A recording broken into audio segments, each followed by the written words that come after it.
Jana Ijumaa, Uingereza imemteua Sarah Mullally kuwa askofu mkuu mpya wa Canterbury. Kuteuliwa kwake kunamfanya awe mwanamke wa kwanza kiongozi wa kanisa la Anglikana nchini Uingereza katika kipindi cha miaka takriban 500 iliyopita.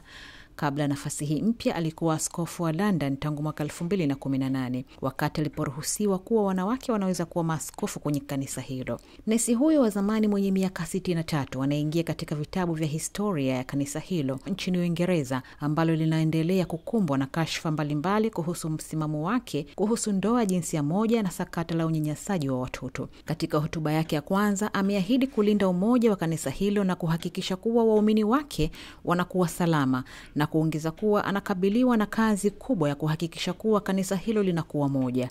Baada ya kuteuliwa na kamati maalum, anatarajiwa kuchukua nafasi ya mtangulizi wake Justin Welby mapema mwaka ujao, ambaye alijiuzulu mapema mwaka huu kufuatia kashfa ya kanisa hilo kutozungumzia ripoti za wavulana kunyanyaswa miaka 70 iliyopita.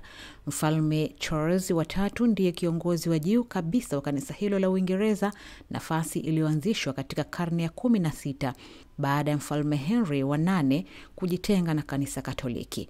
Kanisa hilo halikuwa na kiongozi tangu Novemba mwaka uliopita baada ya Justin Welby kujiuzulu.